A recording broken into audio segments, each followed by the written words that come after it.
तुलसी तुलसी सब कहें, तुलसी वन की घास, हो गई कृपा श्री राम की तो बन गए तुलसीदास। गोस्वामी तुलसीदास जी की कथा आज सुना रहा हूं। कथाएं विद आरजे कार्तिक में 1554 ईस्वी में श्रावण मास के शुक्ल पक्ष की सप्तमी तिथि को गोस्वामी तुलसीदास जी का जन्म हुआ था। कहते हैं कि वो प्रभु श्री राम के अनन्य भक्त थे, इसीलिए कलयुग में भी उन्हें भगवान श्री राम जी के साक्षात दर्शन हुए और भगवान जी के साथ साथ उनके भ्राता लक्ष्मण जी के भी दर्शन हुए। उत्तर प्रदेश के चित्रकूट जिले के राजापुर में एक गांव है छोटा सा, जहां तुलसीदास जी का जन्म हुआ।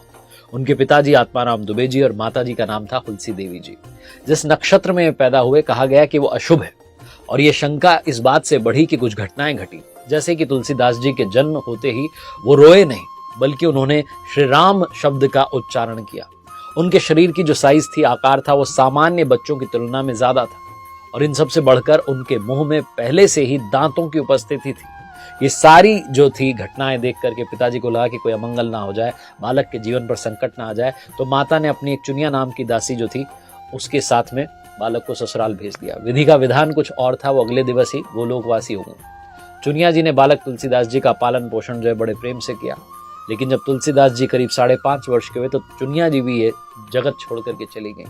माता पार्वती जी को बड़ी दया आई और वे एक ब्राह्मणी का वेश धर के जो है प्रतिदिन बालक को भोजन कराने लगे। श्री अनंतानंद जी के प्रिय शिष्य श्री नरहरियानंद जी, जो कि रामशैल पर निवास कर रहे थे, उन्हें भगवान महादेव जी की प्रेरणा हुई और वो बालक तुलसीदास जी को ढूंढते वहां पहुंचे और उन्हें ले गए अपने साथ अयोध्या। उनका नाम रखा राम बोला। वहां उनका यज्ञोपवीत संस्कार करवाया और वहां तुलसीदास जी ने एक बार फिर से सभी को आश्चर्यचकित कर दिया। उन्होंने बिना सिखाए ही गायत्री मंत्र का उच्चारण कर दिया। नरहरि महाराज जी ने वैष्णवों के 5 संस्कार करवाए, राम मंत्र से उन्हें दीक्षित किया और फिर उनका विद्याध्ययन प्रारंभ हो गया। कहा जाता है कि तुलसीदास जी एक बार जो सुन लेते थे उसे कंठस्थ कर लेते थे। उनकी प्रखर बुद्धि की सभी प्रशंसा करते थे। एक बार नरहरि महाराज उन्हें लेकर के शूकर क्षेत्र सोरों पहुंचे, जहां उन्होंने रामचरित सुनाया और उन्हें काशी में शेष सनातन जी के पास वेदाध्ययन के लिए छोड़कर चले गए। 15 वर्ष तक उन्होंने वेद वेदांग का अध्ययन किया और उन्हीं दिनों उनका मन जो है संसार की ओर दोबारा से प्रवृत्त हुआ। वापस अपने गांव आ गए, जहां करके उन्हें पता चला कि सारा परिवार नष्ट हो गया है। तो उन्होंने अपने पितरों का श्राद्ध किया, राम कथा सुनाने लगे, जीवन यापन करने लगे और वहीं पर गुरुजनों के परामर्श से उन्होंने रत्नावली नाम की एक सुंदर कन्या से विवाह कर लिया। सुखपूर्वक वैवाहिक जीवन वो बिताने लगे। एक दिन पत्नी जो है वो भाई के साथ मायके चली गई और इनसे रहा नहीं गया, पीछे पीछे वहां पहुंच गए।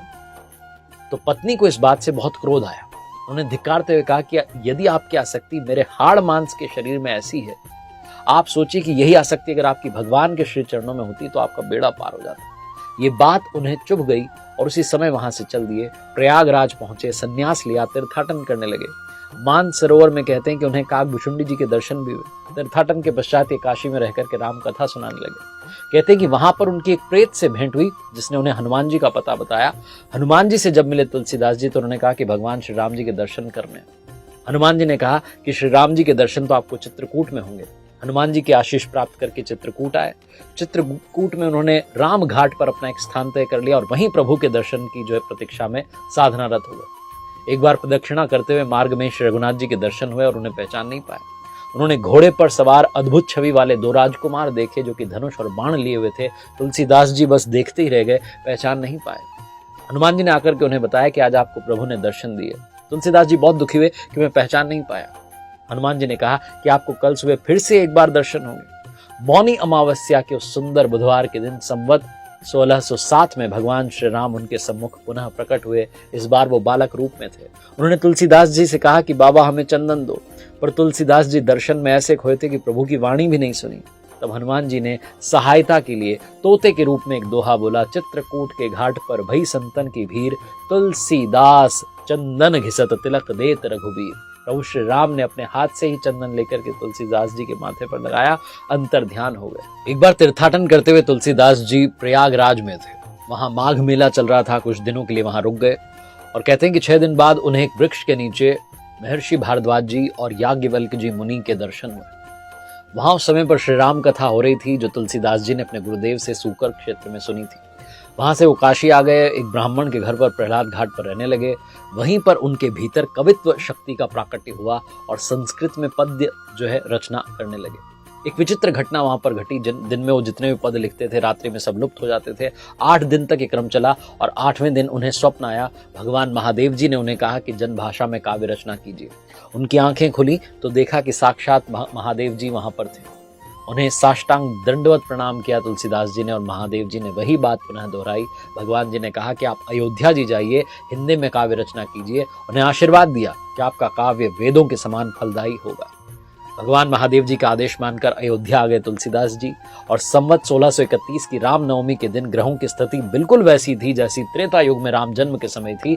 और उसी पावन दिवस प्रातः काल में तुलसीदास जी ने रचना प्रारंभ की। 2 वर्ष 7 महीने 26 दिन में श्री रामचरितमानस ग्रंथ की रचना पूर्ण की और मार्गशीर्ष मास में राम विवाह के दिन 7 कांड पूर्ण हो गए। तुलसीदास जी काशी आ गए। भगवान विश्वनाथ जी माता अन्नपूर्णा जी को कथा सुनाई। रात्रि के समय पुस्तक को भगवान विश्वनाथ जी के मंदिर में रख दिया। जब सुबह पट खुले तो उस पर सत्यम शिवम सुंदरम लिखा था। भगवान विश्वनाथ जी की स्याही थी और वहां जो लोग उपस्थित थे उन्होंने सुना, ध्वनि सुनाई दी, सत्यम शिवम सुंदरम। जब ये बात मालूम चली काशी के पंडितों को तो पुस्तक को नष्ट करने के उपाय खोजने लगे। उन्होंने चोर भेजे लेकिन चोर खुद सुधर गए। फिर पंडितों ने श्री मधुसूदन सरस्वती जी से कहा कि आप ये पुस्तक देखिए, तो उन्होंने उस पर अपनी सम्मति लिख दी। उन्होंने लिखा, आनंद कानने ह्यास्मिन जगम तुलसी तरुह कविता मंजरी भांति राम भ्रमर भूषिता। इस काशी रूपी आनंद वन में तुलसीदास जी चलता फिरता तुलसी का पौधा है। उनकी कविता रूपी मंजरी बड़ी ही सुंदर है जिस पर श्री राम रूपी भंवरा सदा मंडराया करता है। पंडितों को इस पर भी संतोष नहीं हुआ। उन्होंने पुस्तक की परीक्षा के लिए स्वयं भगवान विश्वनाथ जी की शरण ली। भगवान विश्वनाथ जी के समक्ष श्री रामचरितमानस के ऊपर पुराण और उसके ऊपर शास्त्र और सबसे ऊपर वेद रखे गए। और जब मंदिर का पट खोला गया अगले दिन प्रातः समय तो रामचरितमानस जी वेदों के ऊपर रखी हुई थी। आखिर पंडितों ने क्षमा मांगी, तुलसीदास जी का सम्मान किया। तुलसीदास जी अब 80 घाट पर रहने लगे और 80 घाट पर जहां वो रह रहे थे, एक दिन कलयुग ने मानव रूप में आकर के उनको परेशान करना प्रारंभ किया।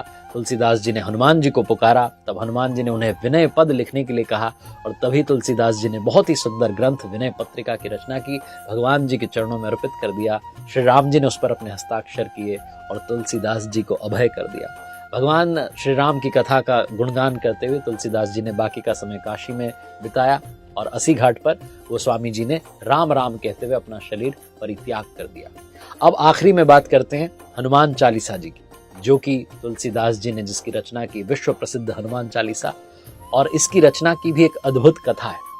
कहा जाता है कि तुलसीदास जी को हनुमान चालीसा लिखने की प्रेरणा मुगल सम्राट अकबर की कैद से मिली थी। मान्यता है कि एक बार मुगल सम्राट अकबर ने गोस्वामी तुलसीदास जी को अपने शाही दरबार में बुलाया और तब तुलसीदास जी की मुलाकात अकबर से हुई। उसने कहा कि मेरी तारीफ में कुछ लिखिए। तुलसीदास जी ने लिखने से मना कर दिया, ग्रंथ लिखने से मना कर दिया। तब कहा जाता है कि अकबर ने उन्हें कैद कर लिया, कारागार में डाल दिया। तब तुलसीदास जी ने सोचा कि उन्हें संकट से केवल संकट मोचन ही बाहर निकाल सकते हैं। 40 दिन वो कैद में थे और तुलसीदास जी ने वहीं पर हनुमान चालीसा लिखना प्रारंभ किया।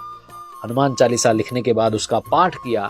40 दिन के बाद बंदरों के एक झुंड ने अकबर के महल पर हमला कर दिया, जिसमें महल का बड़ा नुकसान हुआ। तब मंत्रियों की सलाह मान करके अकबर ने तुलसीदास जी को कारागार से मुक्त कर दिया। ऐसी मान्यता है कि जब पहली बार तुलसीदास जी ने इसका वाचन किया तो हनुमान जी ने स्वयं इसे सुना। हनुमान चालीसा को सबसे पहले स्वयं भगवान हनुमान जी ने सुना। रामचरितमानस जब उन्होंने बोलना समाप्त किया तब तक सभी व्यक्ति वहां से जा चुके थे, लेकिन एक बूढ़ा व्यक्ति वहां बैठा रहा। वो आदमी कोई और नहीं, कहा जाता है कि स्वयं भगवान श्री हनुमान थे। तो जैसा मैंने प्रारंभ में कहा कि तुलसी तुलसी सब करें तुलसी वन की घास, हो गई कृपा राम की तो बन गए तुलसीदास। भगवान श्री राम की अनन्य भक्ति थी कि तुलसीदास जी ने श्री रामचरितमानस की रचना की, श्री हनुमान चालीसा की रचना की और जनमानस तक भगवान श्री राम की कथा को पहुंचाया। कथाएं विद आरजे कार्तिक में ये थी कथा गोस्वामी तुलसीदास जी की। प्रभु की कृपा सभी पर बनी रहे। देखते रहिए मेरे साथ हर सोमवार सुबह 9:30 बजे एक नई कहानी, हर शुक्रवार सुबह 9:30 बजे लर्निंग सीरीज का एक नया वीडियो।